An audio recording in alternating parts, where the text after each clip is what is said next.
Not many people actually know this, but I was a day away from signing a contract with the Brazilian rugby union to go and lead their, be the assistant coach and lead their program in to the Olympics, obviously in Rio, within the Argentinian at the time, and but they put it off for quite about 2.5-3 months. It took to actually get the final paperwork.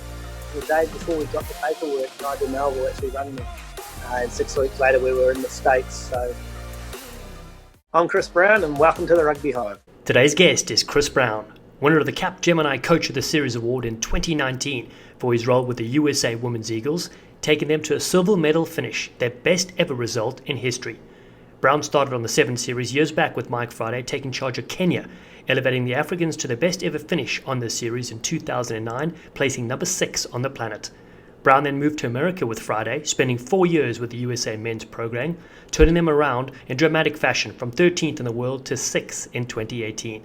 It was fitting that Mike Friday stood alongside Chris Brown, accepting the Coach of the Series award in 2019, with the men's USA Eagles placing 2nd on the series, playing in all 10 semi-finals that season. In this episode, we look back at Brown's upbringing that saw him drop out of high school to play for the All Blacks. We track his amazing journey to South Africa, Kenya, and eventually the US of A.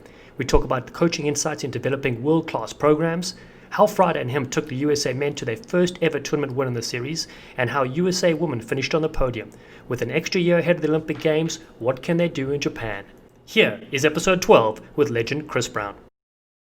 He's so dangerous! Freddy Krueger has nightmares about him! Hello and welcome to the Rugby Hive. I'm Dallen, Stanford, and despite my South African accent, I was fortunate enough to play rugby for the United States on the Sevens World Series. And I'm MacDowell, a former Canadian Sevens international. Back in my playing days, I went head-to-head against Dallen and the USA. For several years, Robin has coached international sevens for various countries, including Canada and Mexico. He's massively passionate about growing the game across the Americas through his MacDowell rugby programs at all levels. I'm currently a commentator for World Rugby, most recently broadcasting the Rugby World Cup in Japan, as well as the amazing Sevens World Series. More than a decade later, we are teaming up to bring you insights from legendary players and coaches from around the world. All legends have a story. The Rugby Hive podcast is here to share it. Welcome to the Hive. Oh, it's more dangerous than climate change!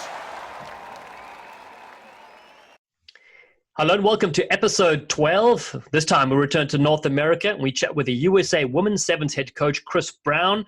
He was selected as the Capgemini Sevens Coach of the Series in 2019. His USA side, the Eagles, finished 6th in 2016 and 2017. They took 5th in 2018. But the dedication, the commitment, the chemistry, the flair, it all paid off in 2019. Second place finish on the series, just behind New Zealand on the podium. 10 points of difference, and that was absolutely remarkable what Brownie's done for the program. He's also worked with the men's side with Mike Friday a few years back. A very humble human, kind, caring, always looking to get the best out of his squad. One of the coaches you kind of want to play for, Robin? Yeah, I enjoyed gaining his insights, and he talks about his successes both with the USA men when he was working with Friday. And he had a lot of success coming off the back of Richie Walker's run with the 2018 World Cup. Obviously, they had a big year and they finished 2nd. I think they finished 5th this last year.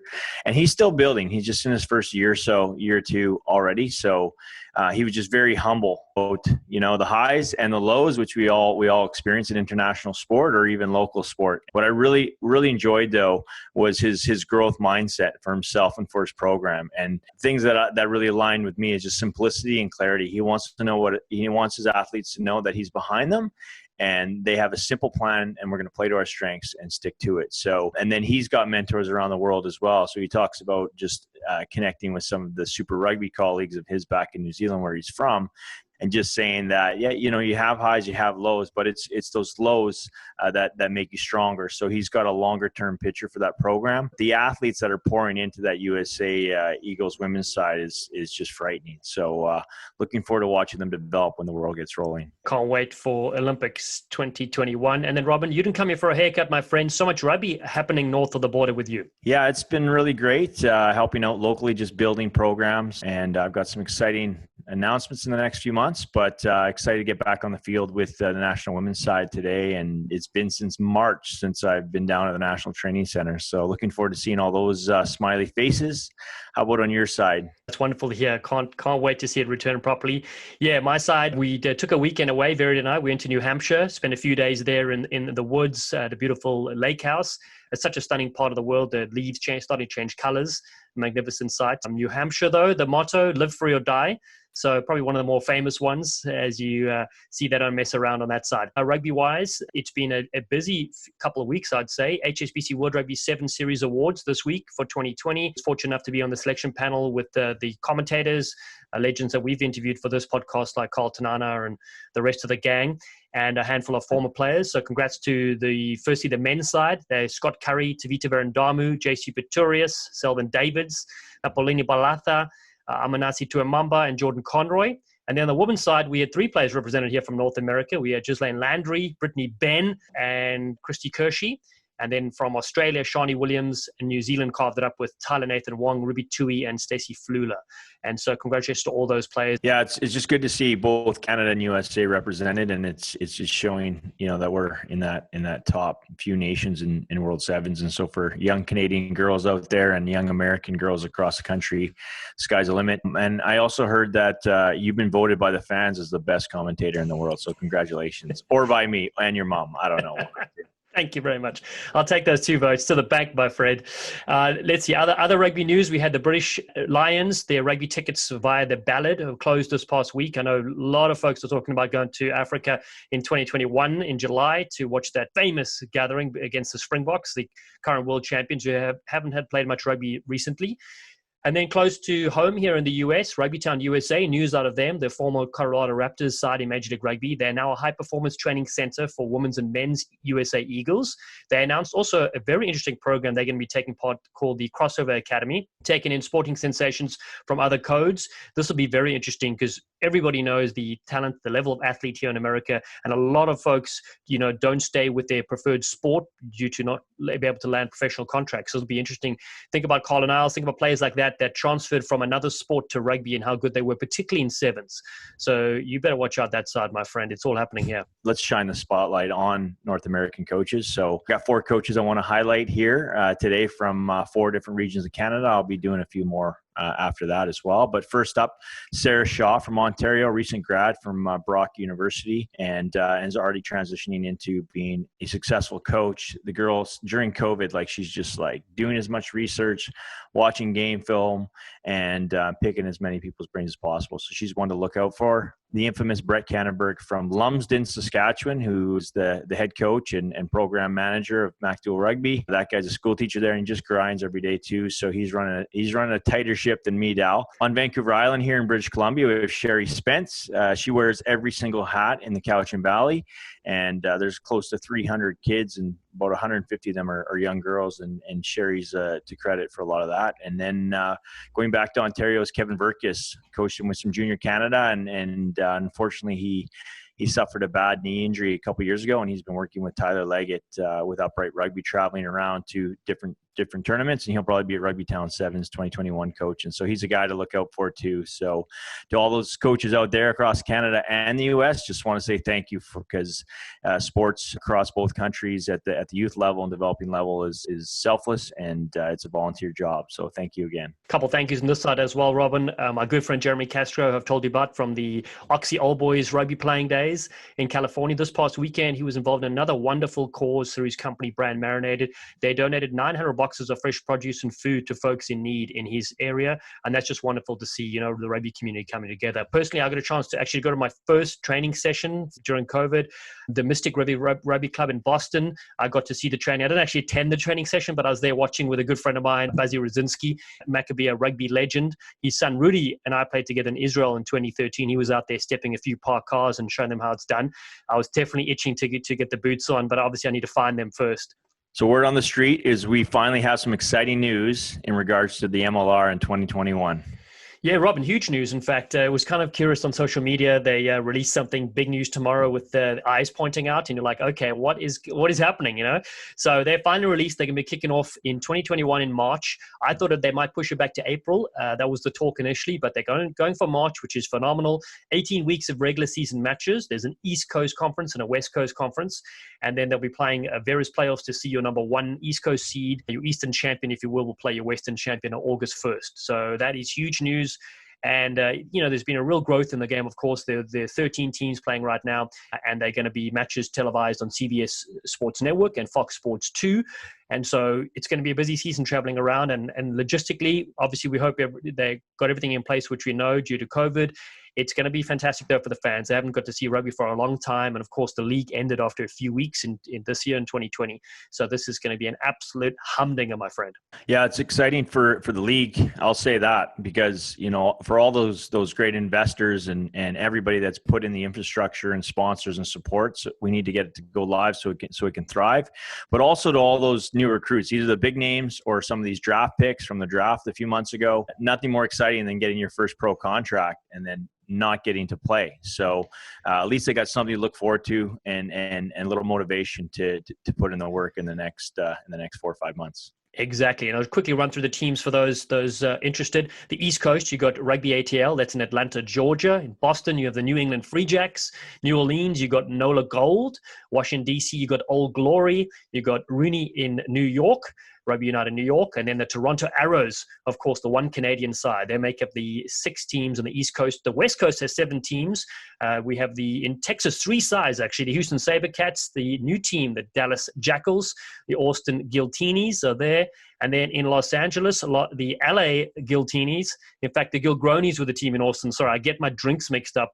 Very confusing, the Australian owners on that side. And then, of course, the champion Seattle Seawolves are one of the top sides in that league, as well as the San Diego Legion, unbeaten in 2020 with huge names signed to their side. The Utah Warriors are the 7th team that make that up. So East Coast versus West Coast. Put you on the spot here, Robin. 2021, what are you thinking? I'm going to have to go with whatever Verity says because, and I believe it'll probably be something ending in teeny. So outside of the Toronto Arrows, I was a big Seawolves fan, but Philly Mac's no longer there. But yeah, I'm going to support all the teams at this point. But Bill Webb out in Toronto will probably have my hide if I won't wave the flag up north. So we're waiting for a West Coast MLR team, and hopefully that's on the horizon in the next few years so we can get behind here on the coast. Well, over here, it's National Coaches Week across Canada, and I typically highlight a lot of my coaches and a lot of the more known coaches across the country. And I've captured most of them over the last 2 years, and I have a real focus on developing coaches and setting them up for success and using my resources to give them the tools to develop. You'll hear it first on Verity Explains. Shut the gates, keep the change, try time. No talk about rugby, just drinks. Exactly. And then Hive-related news. We're on Amazon Music, which is absolutely huge, whatever that means. We've been accepted into the beta testing, and so the Rugby Hive podcast is on there, plus, of course, a million other platforms where you get your pods. Make sure to catch us on all the socials. We're, of course, very active there at Rugby Hive on Twitter and Facebook, at My Rugby Hive on Insta. Another sensational episode awaits. Time now for episode number 12. Very special guest today. Joining us is Brownie. Such a delight to have you on with us, my friend. Cheers, mate.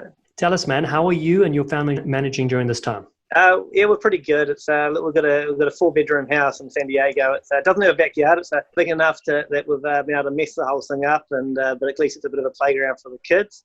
And we're in San Diego, so 75 degrees ain't bad most of the time, so we can get out and about a little bit. I was going to say you're definitely on the right coast for weather-wise. You're in a better situation than Alev Kelter. We had her on here recently, and she said she was living with her sister and 14 chickens and a few other animals, so it was a bit cramped there. I guess it comes down to the choices you make, yeah?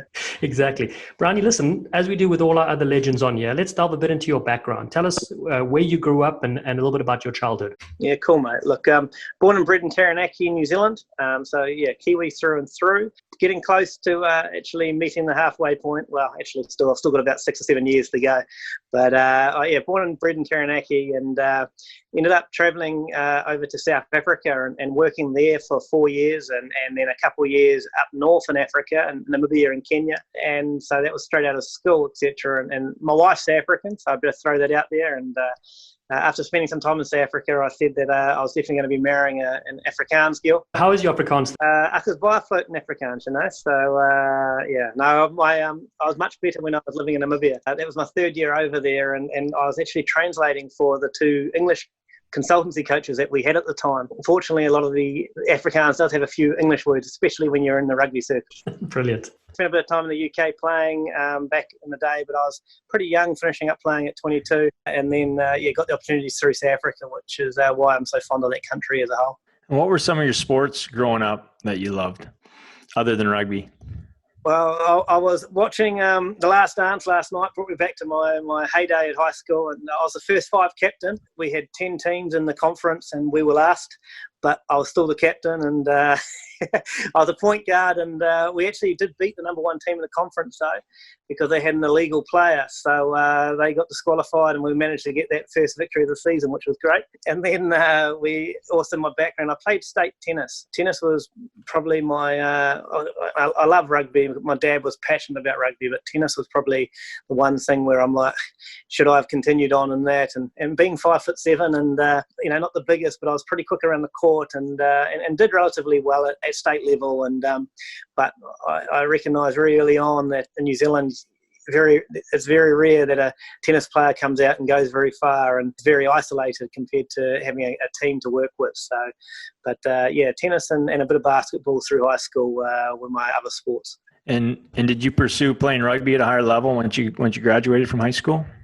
I started playing Premier Club Rugby in New Zealand. So how it works is, straight out of high school, you go into, say, the club rugby setting, and then there's the academy set up, and then it's a stepping stone to ITM Cup, then Super Rugby, then the All Blacks. And so I was still at high school playing in the Premier Club competition, and things were going pretty well. And then I had a few niggly injuries over the next 3 years, which ultimately just got me a little bit fearful towards the contact point. And I was in the Hurricane Schools Academy and played in the the provincial ITM Cup age group teams.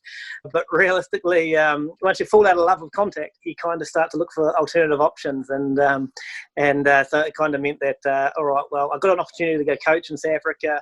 I thought that would be good for my mind and to be able to kind of refresh and fall in love with it again. And I never really returned to it. You always back yourself. You think, oh, what if? But realistically, I didn't have access to the old mental skills coaches that we have now. And that was a big hiccup for me, was the fear of failure, and also and that led into that mindset towards contact in the end when I was still playing. So. And Brian, you mentioned, did you finish high school, or did you goose step out of there? Oh mate, I goose stepped out of there. So no, I actually left high school. I don't know what it's in America, but in New Zealand, it's we talk about 7th form or year 13. So I actually left high school in the middle of year 12. We at the end of year 11, so I was only 15. I was like, I've had enough of this. I wasn't doing so well, and I'm going to go start an apprenticeship. I'm going to play for the All Blacks, and I'm going to start the process. 2 months into the apprenticeship over the summer, when school's off, I very quickly realised that I didn't want to work as hard as what the builders and the tradesmen did.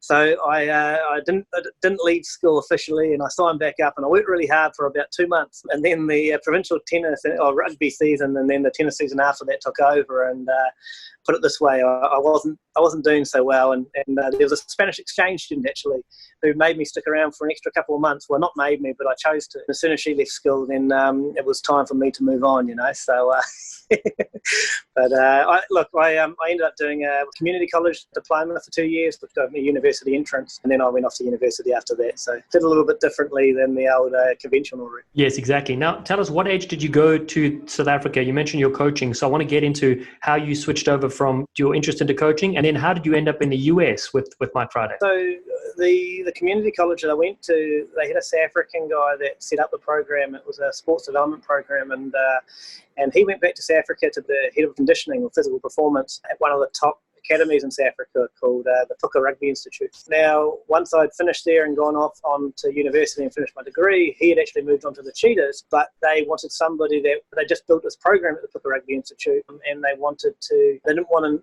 experienced person coming in and trying to change it with all their ideas and everything. So out of the blue, I got given an opportunity to go over and run this program and really just implement something that had already been built. And but that was a starting point of transferring over to coaching, and it was purely conditioning with a little bit of catch, pass and kicking coaching on the side.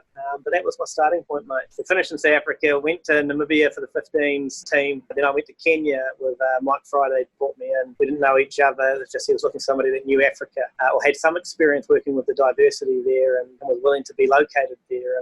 So that happened. And then 2 years later, Mike got approached by USA Rugby and he asked me if I was willing to come along with him to try and do something similar to what we'd done with the Kenyan side. And so that we jumped at it. Not many people actually know this, but I was a day away from signing a contract with the Brazilian Rugby Union to go and lead their, be the assistant coach and lead their program in to the Olympics, obviously in Rio, within the Argentinian at the time. And but they put it off like by about 2.5-3 months it took to actually get the final paperwork. And the day before we got the paperwork, Nigel Melville actually rang me. And 6 weeks later, we were in the States. So that led to that. And then, obviously, regarding how we... And can you describe how your coaching group was able to take the U.S. men's program from 13 to 6 in such a short amount of time? We ultimately just had to, and Mike will say this, ultimately it was his program. He was the brains behind it all. And my job was to be on the ground and just manage it when he wasn't in country, because ultimately all the rugby strategy stuff was all his, with regards to the physical performance, which was a big part of my background. It was my responsibility and aligning that to how he wanted to play. And then, making sure that we empowered and developed the players within a set of boundaries and I guess for them to grow as rugby players and as young men, and having some direction initially, core values and some, again, as I say, and Mike always refers to the so-called boundaries to allow the boys to flourish and to maximise how they progress and develop was the first thing that we did. And I remember one of the things we came into over the first couple of months and recognised how disjointed the team was and how there was heaps of little silos and very little conversations, a lot of phone time, even back then, mate, 6-7 years ago. But as we started to really implement kind of a hard work mentality and we started to see the fight for each other start to develop, and that was only going to develop once the conversation started and the empathy towards each other started, and a lot of that was done through what Mike would say was the yakka yards, and then confidence coming out of the unity we started to see on the pitch with us all being on the same page with the frameworks and the systems that we employed. How did you guys overcome the hurdle? Because I know, being a Canadian playing for Canada and obviously following Canada and US my whole life, building that winning culture, because the US is the ingredients for a while. I think you guys have done an even greater job, obviously, since Mike's taken over of finding those diamonds in the rough, and obviously a lot of systems. But it's that building that belief that whether you think you can or you think you can't, you're right. When did they figure out that we can compete with the best? I'm going to refer to Kenya and the US here, because what was very apparent in the Kenyan setup, there was such a desire to learn and grow and develop, and we had so many challenges off pitch outside of the players group. In America, what was promised to us initially was agreed upon. It was much easier to work and understand this is what we've got to work with. And, obviously I don't have as much knowledge or detail because I wasn't the head of the program. Mike was there, but with regard, it was pretty, especially with Mags or Alex Magleby having a real positive effect on the direction of the programs and the support there was the Golden Eagles but also just the structures, etc. And we had a bit of a real hard heart-to-heart post Dubai and Port Elizabeth at the time, where there was a little bit more rebellious nature in this group, and only because we were asking a lot of old players to change, players that had been through 2 or 3 coaches that were in their late 20s, etc., to change when they'd already been asked to change on multiple occasions. But you can look at like Danny Barrett, you look how far he's come and how influential he's been over the last 6 years. He was one of the ones that we had a lot of push and shove and give and take. Not literally, but in the sense of moulding the program and moulding him and us adapting as well. And I know that him and Mike have a very, very close relationship. But again, we had to go through those growing pains. And the same with Falau. And I guess Madison Hughes had a huge effect to play on it, because as the youngest in the squad at the time, he was very much a mediator that connected all the pieces to the puzzle, and even at 23 years old. And we started to see some momentum building as we built into that London tournament at the end, which we took away. We just started to see some milestones achieved and started to get a victory over England, push the Kiwis right to the very end. The Fijians played them 3 or 4 times in a row, and we were only just missing the mark, etc. So, but then when we got that, we saw more and more, the more we played together and really stuck to the frameworks or the systems of the approach that Mike had, and we saw our core skills going through the roof, and that we were physically able to go to dark places and function there. It took us about 9 months to even be set up to be successful. And 9 months or a season's not a long time, but I think we were very, very fortunate to be able to experience that, and that was in the Olympic qualification year, Yeah, it certainly was so impressive to watch, and as a new American, if you will, fantastic to see. In our era, we only got to the semi-finals. That was the furthest we progressed, but that was 2009, But again, we did step Robin and get past him, so that was nice at least. Tell us about that first series title ever, the one you mentioned in London in 2015. Can you describe that weekend to us? Yeah. I guess the unreal part of it was, as it finished up, was we had the Aussies, and we played the English obviously there as well, but in the sense of they had the Aussies in the final, and just it was almost like the group just went to another level. We'd seen all these frameworks the framework that we've been working on in attack and our defensive systems. We'd seen glimpses and moments of consistency in training, but not to the level that we experienced over that final day in London. And then to see almost like the ruthlessness that we put the Aussies to the sword. And you've got 105 kilogram Danny Barrett, or 230 pound Danny Barrett, stepping in line, breaking at 60 metres out and running 60 to score while he put somebody into a coffin on the way down, and so I think it was, again, we unfortunately didn't have this experience with the Kenyans. We missed that first opportunity to win a tournament with them, but we definitely did with the men, and obviously Mike's had a lot more success in recent years, and us with the women of late, getting that first victory. And then it's a kind of a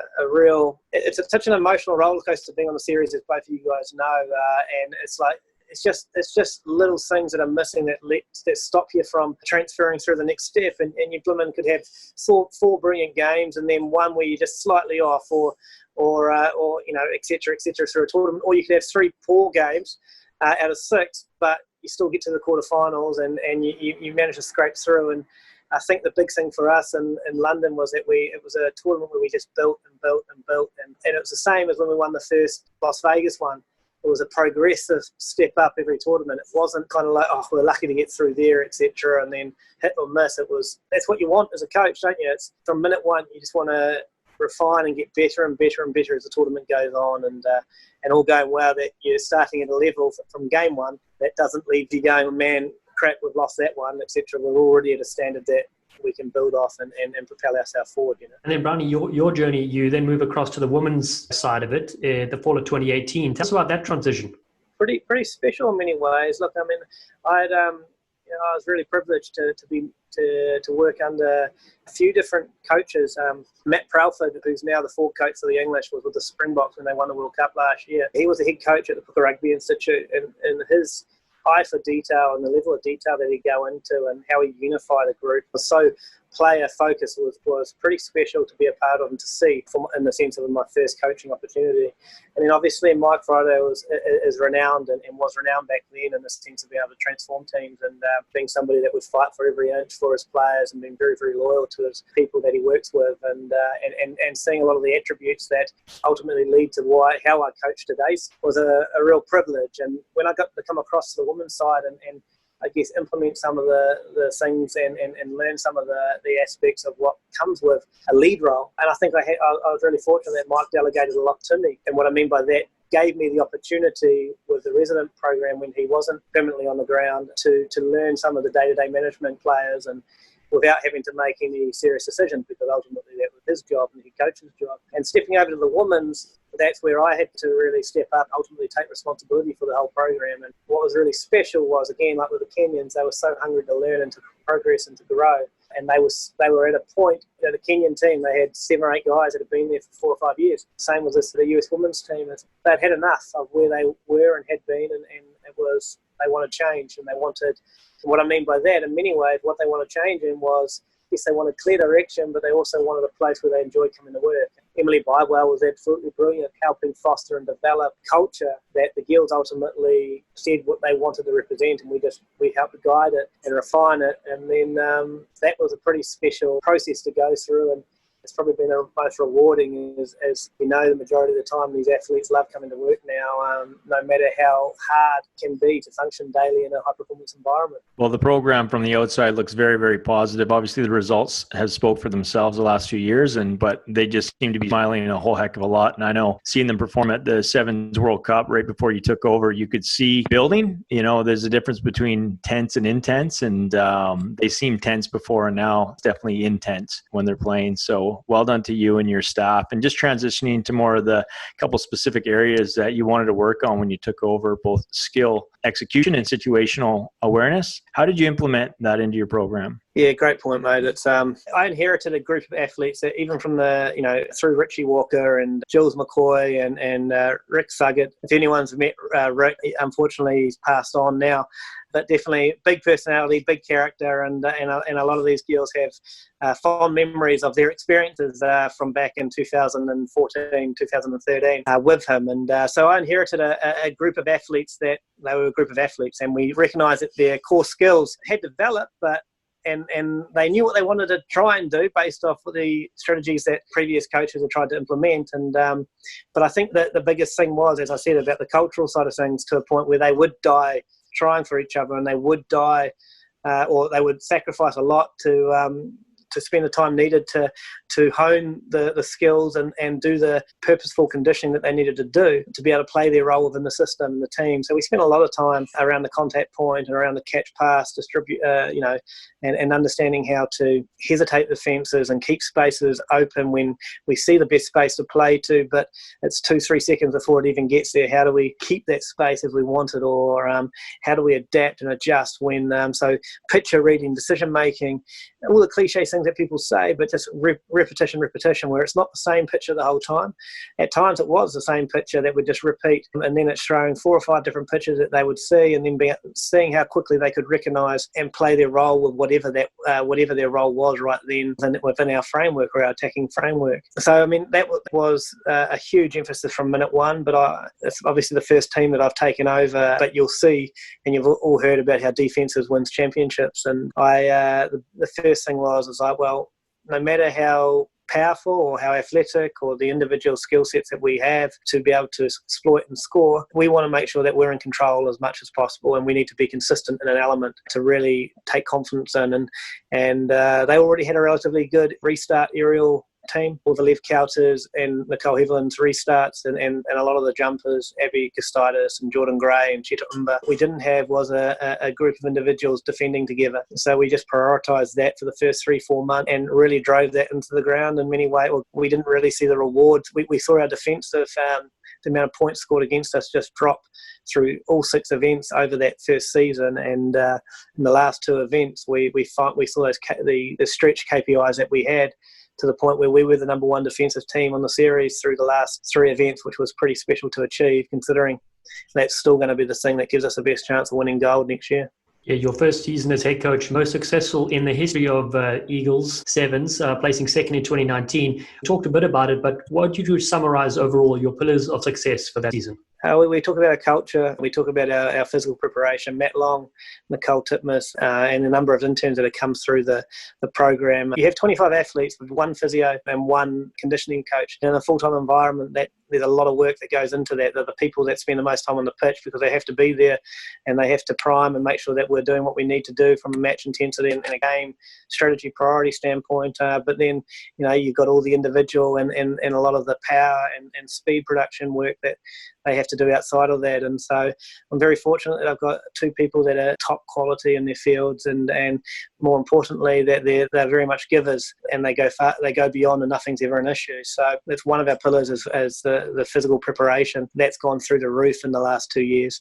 Then we look at our rugby side of things, which you've just heard, the core skills and the defensive structure, how we talk through our defence in the sense of our actions, show how unified and what our desire and our I guess how tight we are as a group. And then 3, it's the culture. It's creating that standard of execution with an environment which players feel safe and to express themselves and be vulnerable and be willing to get it wrong and to keep growing forward. And so, I mean, those have been the 3 biggest things that we've emphasised. And but alongside that, I guess the underlying thing is the trust that the players gave me. The players gave me day one to come in with, and Nicole came. She'd been there previously for a number of years, and she came back on board. I asked her, or Emily Bible asked her if she would come back on board, and I was very grateful that she was willing to. And Matt had just started recently building into that World Cup with them, and so the trust that they've shown towards the three of us, as well as the additional staff, and buy-in what was absolutely huge. And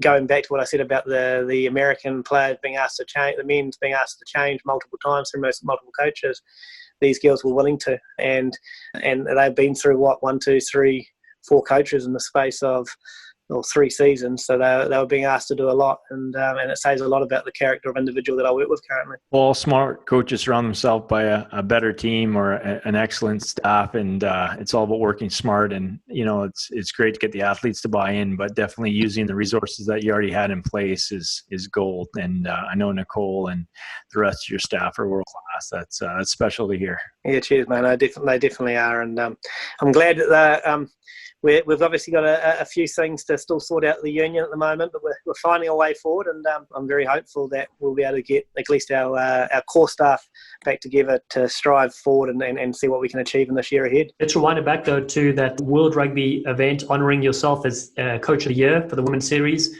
Mike Friday on the podium as well, Coach the Men's Series. What was it like for you two to be up there to receive that award? No one American had ever even been nominated. Well, the unfortunate thing in the sense of how played had to shift the women's tournament about 2 months before it happened.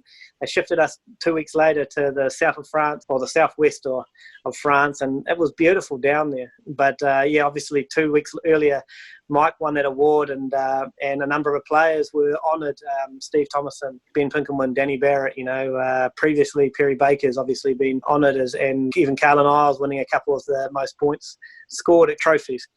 No, it was pretty special. I mean, I didn't even realise that they had one of those awards until I saw Mike, receive it. And that's credit where credit's due. Is he's gone through a lot, really sacrificed a lot to be able to help that group of men achieve what they've achieved. And for me to be able to, I suppose, a pretty special year be topped off with some acknowledgement from World Rugby or from the World Series, etc., was pretty special. And I think what really summed it up was that if we look back through the stats of that year one and recognising, more importantly, rather than just myself, how the squad played such a role, not just individual characters.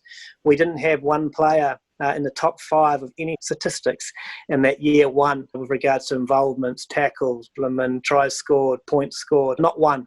That shows how much of a team effort it was, that us progressing to number 2 in the world. Ultimately, in the last 3 events, we had the best success rate defensively and also when it came to outcomes. But the Kiwis obviously just smashed us a little bit too hard earlier on in the season. But I just love how that summed up the power and unity and what you can achieve, even if you don't have the so-called, and we've got a number of quality rugby players, but in the sense of in that season, the stats showed that it was a unified performance, which was pretty special. As a World Rugby commentator, I get a chance to vote on the different categories. It's very easy voting for you as coach for the year because of what you've done with the side. So I know you're a humble bloke, but I just want to say it was an honour voting for you. I'm glad you won. Cheers, mate. I've got the trophy down in the fountain. My wife's already stuck it in the blooming cupboard. Yeah, they get sick of those after a while. That's your problem for being successful. Now, that's a huge accomplishment, especially after your first year. As far as setting yourself up for success, what would have been an Olympic build-up, how does that look with another year of preparation going into 2021? And what's your team's view on that? Are you using it as an opportunity, or does it set you back with your team's peaking? No, we've got a young side. We've got a pretty young side. If you look at, for us to range between 29 and 18, if this was 2024 and they pushed off a year, then it probably would have been like, oh, here we go. Just because of, age in general and what you've been going through and building up to and a lot of your planning. But for us to get an extra year, I'm really excited. It was pretty guttering to start off with, and I know a number of the girls, it really hurt them. But then, of course, there's the ones that feel now that they have a little bit more time to challenge and compete, and that's only good for bringing internal competition. And then there's the ones that also, in the sense of, from what I'm hearing from the group and our discussions that we've had, is they're seeing the positives. They're optimistic in the sense of, look, ultimately, we all get to choose how we see things.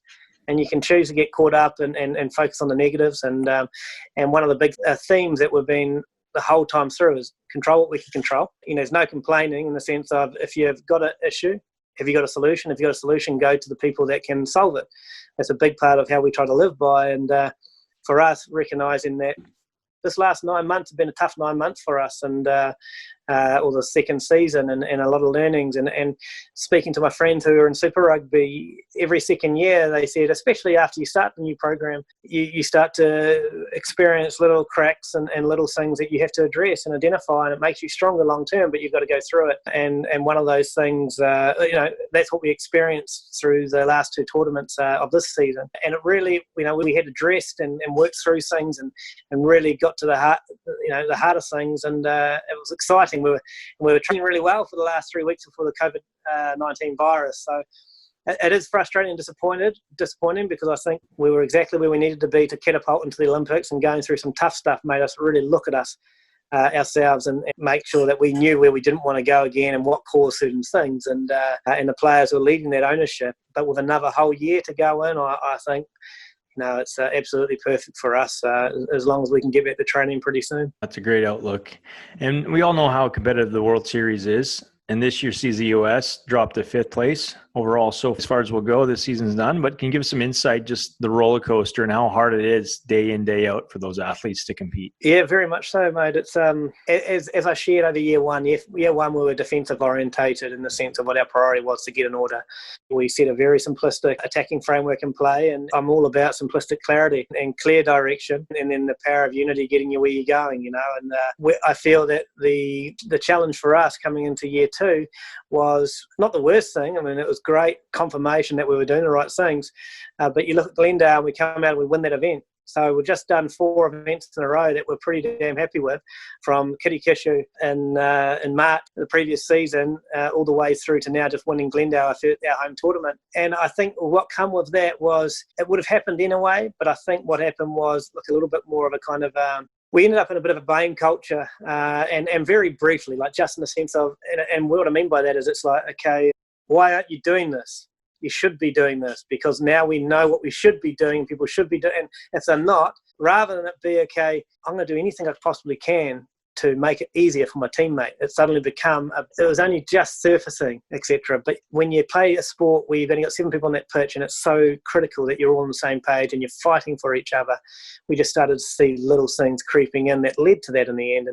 And the girls, they identified it, they took it on, and as I say, that last month coming out, we were on fire. But I think one of the things also that when I look back and I take ownership for myself is I allowed us to get too far away from what we're good at.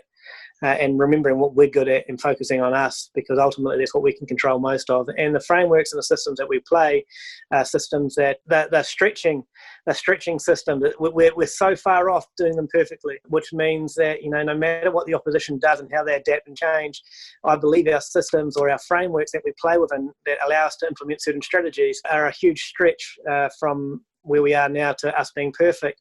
So instead of getting caught up in what's going to happen or what could change and what opposition are going to do, yes, we need to be aware of that, and we need to understand how what we do as a default, as a norm, combats that, but also do we need to make slight adjustments here or there, etc.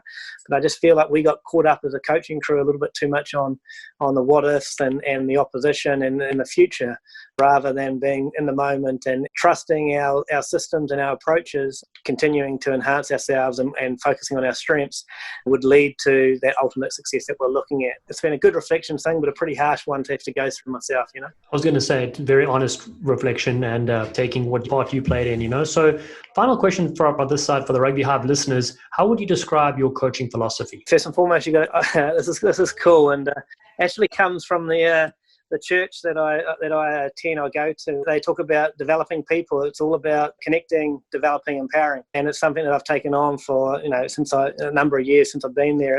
It's all about how I can connect to the individual so that I gain their trust and I gain their belief and understand them better. Then it's the skill sets and it's understanding what they need, and then it's creating the room for them to flourish, the room for them to be empowered and take ownership and lead. And that's part of a process. And I think, again, coming back to the question about the additional year, I think we're just in a perfect position to be able to really catapult into that last principle of coaching, or the principle I live by or coach by, creating more empowerment and more ownership within the group of players. Well, Brownie, it's been an absolute privilege to speak to you, and we really can't wait for 2021. Of course, I know you're chopping to go there. Brilliant to have the 2019 World Rugby Women's Sevens Coach on the Rugby Hive. Robin, Dallen, great. Thank you very much for the invitation. It's been great to connect with you, and looking forward to listening to the rest of your podcasts and the interviews that you guys are doing. So, cheers. You want to hit that in Afrikaans as well? Ja, afspraak man. You're bliksem. All right, bye, dankie, my friend. Thank you so much. Beautiful ball over the top. Yes, Seppo! Thank you for listening, you sleek sensations. If you haven't already, please subscribe to Rugby Hive Podcast and catch us on all the socials at Rugby Hive. We appreciate your support. Be safe out there, and we'll see you soon. They've taken the lunch money from Sunday.